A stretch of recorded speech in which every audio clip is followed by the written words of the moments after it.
क्या आपने कभी ऐसी देवी का नाम सुना है जो बकरे पर सवार होती हैं, हाथ में बोतल थामती हैं और मसान में बैठकर तांत्रिकों के सर से खेलती हैं? ये हैं मेलडी माता। ना कोई कल्पना, ना कोई लोक कथा, यह है कलयुग की सबसे रहस्यमयी देवी की सच्ची कथा, जो बोतल में बंद करती है काम, क्रोध, लोभ जैसे पाप, और जब रूप बदलती है तो प्रकट होती है मसाणी मेलडी, तंत्र, रात्रि और मसान की देवी। कौन है ये देवी? क्यों इनका नाम लेते ही पापी कांप उठते हैं? और कैसे ये देवी आज भी अपने भक्तों की रक्षा करती हैं? देखिए वह कथा जो कभी किसी ने पूरी नहीं सुनाई, मेलडी माता की कथा, पहली बार शुरू से अंत तक। परंतु मां मसाणी मेलडी के इस भयानक रूप को देखने से पहले हमें इससे बिल्कुल विपरीत उनके उस दिव्य स्वरूप को जानना होगा। एक ऐसा रूप जो तेजस्वी, शांत और दिव्यता से भरपूर है। तो आइए चलते हैं इस रहस्यमयी आध्यात्मिक यात्रा पर। कहानी शुरू होती है सतयुग के अंतिम चरण में। उस समय एक दैत्य अमरुआ महान प्रतापी, मायावी और वरदानी था, जो तीनों लोकों में आतंक मचा रहा था। उसके अत्याचार से सृष्टि में हाहाकार मच गया था। कई वर्षों तक उसके आतंक के कारण देवता भी पराजित हो गए। अमरुआ को वरदान था कि कोई भी झात शक्ति उसे मार नहीं सकती। देवताओं ने चिंतित होकर महाशक्ति की स्तुति की। तभी आदि शक्ति जगदम्बा सिंहवाहिनी दुर्गा प्रकट हुई।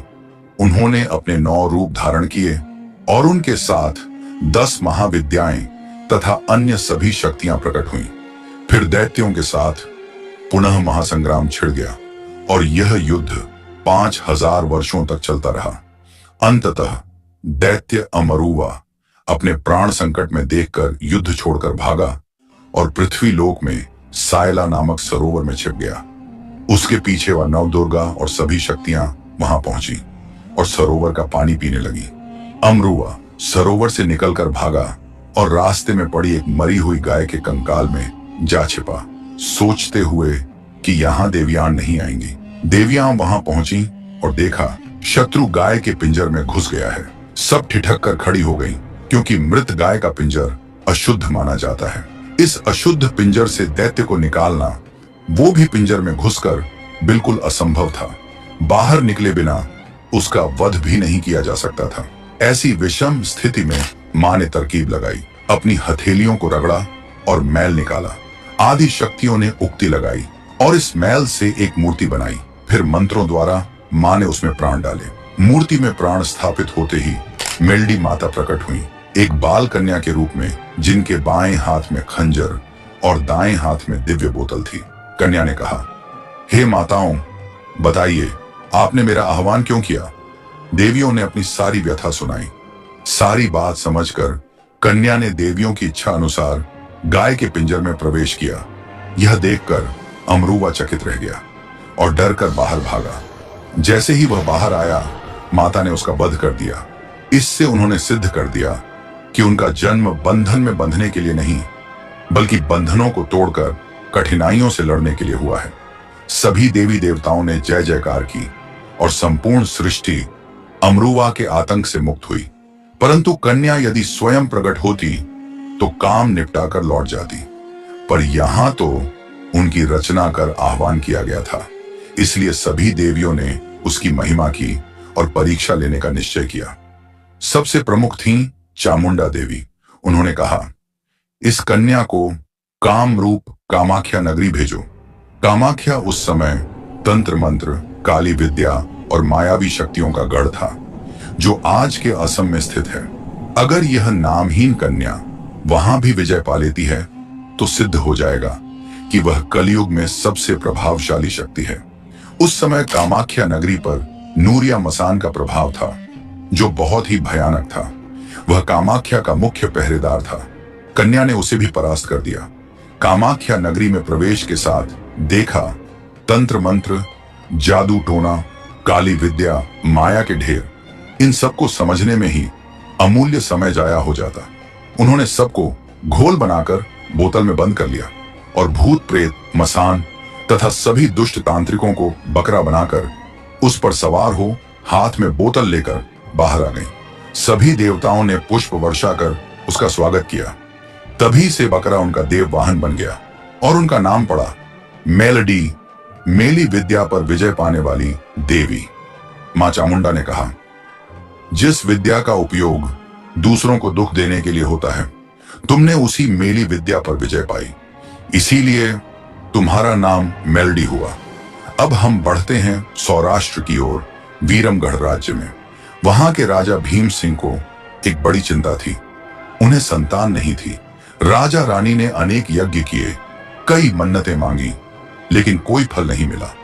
एक दिन रानी स्नान करने के लिए गिरनार पर्वत के पास के जंगल में गईं। वहां उन्हें एक अद्भुत दृश्य दिखा।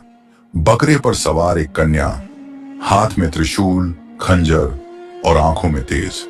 तभी मेलडी माता प्रकट हुई। माता ने कहा, मैं तुम्हें पुत्र दूंगी, लेकिन याद रखना वह मेरा सेवक होगा। फिर उनके घर जन्म हुआ वीरमदेव का।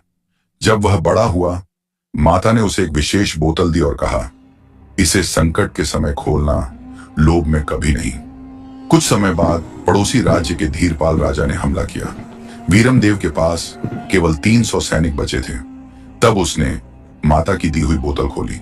माता 108 दिव्य वीरों के साथ प्रकट हुई। युद्ध का परिणाम बदल गया।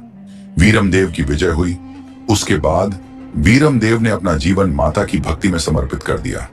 आज भी वीरमनाथ धाम इस चमत्कार का साक्षी है। अब बात करते हैं स्वर्णपुर के राजा हेमराज की। हेमराज को अपने वैभव और शक्ति पर अत्यधिक घमंड था। उसने कहा, मेरे राज्य में किसी देवी की आवश्यकता नहीं। उसने माता के मंदिर को गिराने का आदेश भी दे दिया। लेकिन उसी रात जब हेमराज अपने महल में था, उसे एक भयानक स्वप्न आया। मेलडी माता प्रकट हुई और बोली, अगर सुबह तक क्षमा नहीं मांगी तो तेरा राज्य नष्ट हो जाएगा।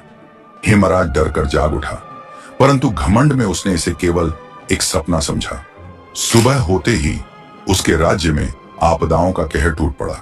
दुकाल पड़ गया, अन्न भंडार खाली हो गए, राज्य के कुएं सूख गए, महल की दीवारों में दरारें पड़ गईं। तब राजा भागते हुए माता के मंदिर पहुंचा। वहां घंटों प्रार्थना करने के बाद माता प्रकट हुई। राजा उनके चरणों में गिर पड़ा और क्षमा मांगी। माता ने उसे क्षमा कर दिया और तभी से हेमराज माता का भक्त बन गया। तब से लेकर आज तक स्वर्णपुर में माता का उत्सव बड़े धूमधाम से मनाया जाता है। अब चलते हैं पाकिस्तान से सिमटकर बसे गुजरात के कच्छ के निरोली गांव में। यहाँ के एक तांत्रिक कृष्णदास अपनी सिद्धियों पर बहुत घमंड करता था।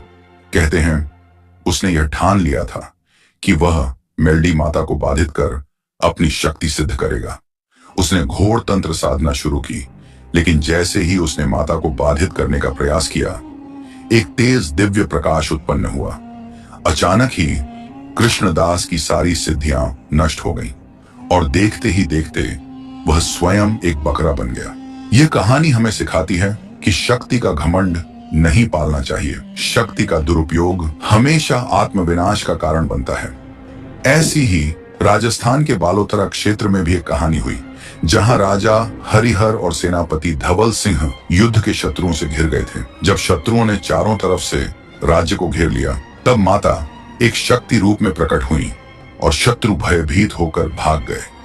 अब हम चलते हैं मेलडी माता के भयावह और डरावने स्वरूप की ओर, जिसकी बात हमने वीडियो के शुरुआत में की थी, जो तांत्रिक और मैली विद्या से जुड़ा हुआ है, जिसे मसाणी मेलडी माता कहा जाता है। मसाणी का अर्थ है श्मशान में रहने वाली शक्ति। कई बार यह रूप किसी काम के बदले में बलि मांगता है, जिसका वर्णन गुजरात की कई लोक कथाओं में मिलता है।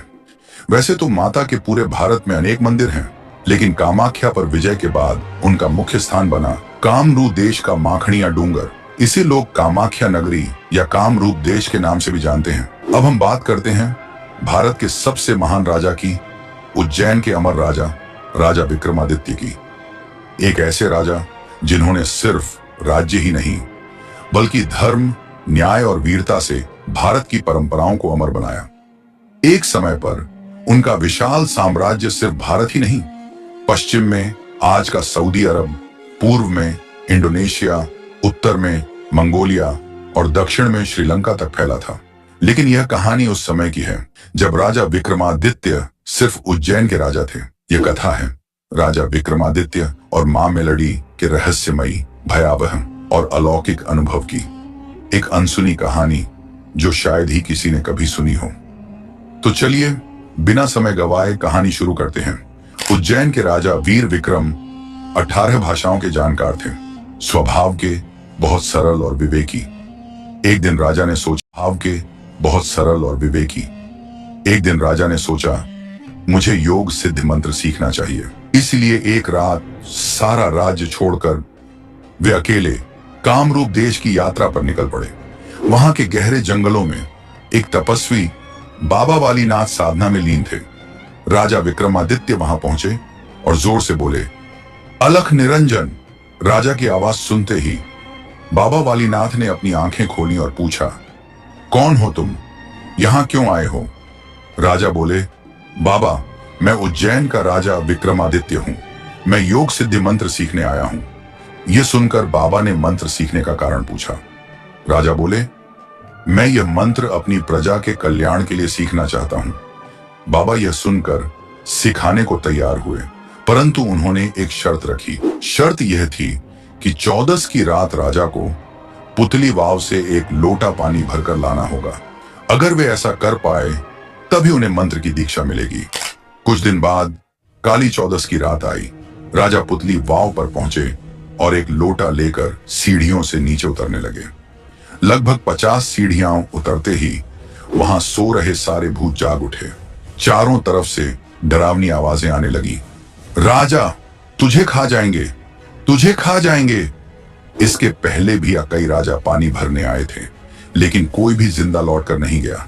वाव के भीतर रहते थे करीब 1200 भूतों के पुतले जो हर आने वाले राजा को अपने जैसा बनाना चाहते थे। राजा ने ऊपर आने की कोशिश की पर हिल भी नहीं पाए। भूतों ने हंसते हुए कहा, यहां से कोई राजा बचकर नहीं गया, तू भी नहीं जा पाएगा। राजा को लगा मानो मौत सामने खड़ी हो। उन्होंने अपनी कुलदेवी हरसिद्धि माता को याद किया। माता प्रकट हुई और बोली, राजा तुम यहां क्यों आए हो? राजा की सारी बातें सुनकर मां बोली, अगर तुमने मुझे कहा होता तो मैं ही तुम्हें मंत्र सिखा देती, लेकिन अब मैं तुम्हारी मदद नहीं कर सकती। यह कहकर माता अदृश्य हो गई। कुलदेवी ने मदद से इनकार कर दिया तो राजा का भय और बढ़ गया। राजा ने 64 जोगिनियों का मंत्र जपा जो उन्होंने सीखा था। 64 जोगिनियां प्रकट हुई, लेकिन उन्होंने भी मदद करने से इनकार कर दिया और अदृश्य हो गईं। अब जब कोई मदद नहीं कर रहा था तो राजा बोले, क्या इस कामरूप देश में कोई देवता या पीर पैगंबर है जो मुझे यहां से जिंदा निकाल सके? मैं जो कहोगे वैसा करने को तैयार हूं। यह वचन मैं वीर विक्रम देता हूं। राजा की आवाज किसी ने नहीं सुनी, लेकिन मां खड़िया डूंगर वाली मसाणी मेलडी माता ने उनकी पुकार सुन ली। मसाणी मेलडी प्रकट हुई।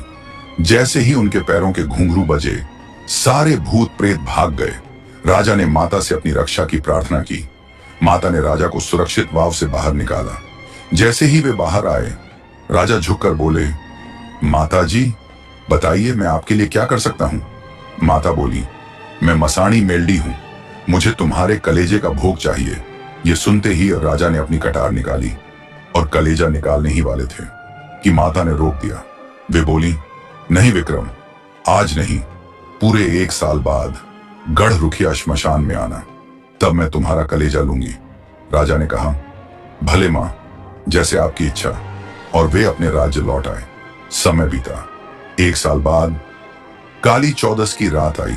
राजा विक्रमादित्य कटार लेकर उज्जैन के भवारी बाजार की ओर निकले। धीरे धीरे वे उज्जैन के पूर्वी द्वार पर पहुंचे। वहां 4 जोगिनियां खप्पर ले आ रही थीं, जिनको देखकर राजा बोले, हे जोग माया, आप कौन हैं और कहां जा रही हैं? जोगिनियां बोली, विक्रम, हम तेरी उज्जैन नगरी में जा रही हैं। भवरी बाजार के 7वें मंजिल के जरुखे पर सियावन सैयण नाम की औरत मेरे मंत्र जाप कर रही है। हम ये खप्पर वहां डाल देंगी, फिर अगले 6 महीने तक तेरी उज्जैन नगरी में लाशें ही लाशें बिछी रहेंगी। तेरा उज्जैन जिंदा जागता श्मशान बन जाएगा। यह सुनकर राजा विक्रमादित्य बहुत दुखी हुए। उन्होंने मन ही मन मां मेलडी को पुकारा और कहा, हे खप्पर जोगिनियों, अगर तुमने यहां से एक कदम भी आगे बढ़ाया तो तुम्हें मां मेलेडी की कसम है। तुरंत ही चारों जोगिनियां वहीं पर पत्थर बन गईं। इसके बाद राजा गढ़ रुखिया श्मशान पहुंचे। श्मशान की शुरुआत में काल भैरव और मां काली विराजमान थे। मां काली जानती थी कि राजा विक्रमादित्य अपना कलेजा मसाणी मेल्डी को भोग देने जा रहे हैं, और अगर कलेजा जमीन पर गिर गया तो मां भोग स्वीकार नहीं करेंगी, राजा जीवित नहीं रह पाएगा। इसलिए काल भैरव को मनुष्य रूप में छुपाकर राजा के पीछे भेजा और कहा, जाओ काल भैरव, राजा जब कलेजा निकाले तो आप उसको पकड़ लेना और मां मेलेडी को दे देना। उसी समय महल में राजा की रानी साथुरा को संदेह हुआ। उसने सोचा, आज काली चौदस की रात मेरे स्वामी कहां जा रहे हैं। उसने पुरुष वेश धारण किया और घोड़ा लेकर राजा के पीछे निकल पड़ी। जैसे ही घोड़े के पैर शिप्रा नदी में पड़े, बाबा वालीनाथ बाहर निकले और 3 मंत्र बोले। तुरंत ही रानी घोड़े समेत पत्थर बन गई। उधर राजा विक्रमादित्य श्मशान पहुंचे। सामने से मसाणी मेल्डी माता चलकर आ रही थी। उनके बाल खुले हुए थे, शरीर से रक्त टपक रहा था, मानो किसी को खाकर आ रही हो। माता के एक हाथ में चाकू था और दूसरे हाथ में खप्पर। माता ने हंसते हुए कहा, हे राजा विक्रम, लाओ मेरा भोग। राजा ने कटार निकाली, छाती पर मारी और कलेजा बाहर निकला। तुरंत ही काल भैरव ने कलेजा पकड़ लिया। माता ने पूछा, तुम कौन हो? काल भैरव बोले, मुझे क्षमा कीजिए, मैं काल भैरव हूं। मुझे मां काली ने भेजा था कलेजा पकड़ने के लिए, ताकि यह नीचे न गिरे और आप भोग स्वीकार करें। माता ने भोग स्वीकार किया और बोली, अब यह कलेजा राजा की छाती पर रख दो। काल भैरव ने कलेजा राजा की छाती पर रखा और राजा जीवित हो गए। राजा मां के चरणों में गिर पड़े और बोले, मां, कृपया आप मेरे राज्य में पधारिए। माता ने कहा, हे विक्रम, खड़ू की लकड़ी से एक छड़ी बनाओ, गाय के गोबर से ढाक बजाकर मेरा स्वागत करो, फिर अपने महल में सोने के सिंहासन पर वह छड़ी रख दो, और अगर अचानक कुमकुम से भरे पांव के निशान दिखाई दें तो समझ लेना कि मैं स्वयं पधार चुकी हूं। यह मेरा वचन है। राजा जब महल लौटे तो रानी वहां से गायब थी। राजा चिंतित होकर मां मेल्डी को पुकारने लगे। तुरंत ही मां मेल्डी ने राजा का वेश धारण किया और बाबा वालीनाथ के पास पहुंची। वहां पहुंचकर गर्जना की, वालीनाथ, बाहर निकलो। बाबा बाहर आए और जल की अंजलि से छिड़काव किया। मां का स्वरूप बदल गया और वे काली नागिन बनकर बाबा के चरणों में लिपट गईं। बाबा चौंक कर बोले, देवी, मुझसे भूल हो गई, आप कौन हैं? माता बोली, मैं मसाणी मेल्डी हूं। इस साथुरा रानी को पत्थर के बंधन से मुक्त करो। बाबा ने जल छिड़का और रानी अपने वास्तविक रूप में लौट आई। उसने महल लौटकर राजा से क्षमा मांगी। अगले दिन प्रातःकाल डाक और डमरू बजाकर मां का स्वागत किया गया। सिंहासन पर खड़ू की छड़ी रखी गई और तभी वहां कुमकुम से भरे पग चिन्ह प्रकट हो गए। मां मेल्डी ने वहीं उज्जैन में स्थान ग्रहण किया। इसके बाद राजा ने सियावन सैयन को पकड़कर दंड दिया और चारों जोगनियां अदृश्य हो गईं। इसके बाद राजा विक्रमादित्य ने मसाणी मेल्डी माता की गहन सेवा और साधना की। उनकी भक्ति से प्रसन्न होकर माता ने उन्हें दुर्लभ विद्याएं और शक्तिशाली मातृ शक्तियों का वरदान दिया। इन्हीं वरदानों के बल पर राजा विक्रमादित्य ने तंत्र विद्या में अद्वितीय सिद्धि प्राप्त की और उन्हीं शक्तियों का प्रयोग कर उन्होंने अपने साम्राज्य की रक्षा की। इसी गौरवपूर्ण कथा का उल्लेख गुजरात, मध्य प्रदेश और राजस्थान की अनेकों लोक कथाओं में होता है, जहां राजा विक्रमादित्य के साथ उनकी रक्षक देवी के रूप में मां मसाणी देवी या मसाणी मेल्डी माता की पूजा होती है। और इसी प्रकार उज्जैन नगरी से प्रारंभ कर समूचे एशिया खंड तक अपना साम्राज्य स्थापित करके राजा विक्रमादित्य बने चक्रवर्ती सम्राट। राजा वीर विक्रमादित्य भारतवर्ष के सबसे महान राजा। आज मेल्डी माता की पूजा केवल एक देवी के रूप में नहीं होती, वे विकारों पर नियंत्रण, श्रद्धा, साहस और न्याय की प्रतीक हैं। जय माता मेल्डी। अगर आपको माता की कथा प्रेरक लगी तो वीडियो को लाइक, शेयर और चैनल को सब्सक्राइब करना ना भूलें। कमेंट में लिखें जय माता मेल्डी, ताकि आपके जीवन में भी मां का प्रकाश सदैव बना रहे।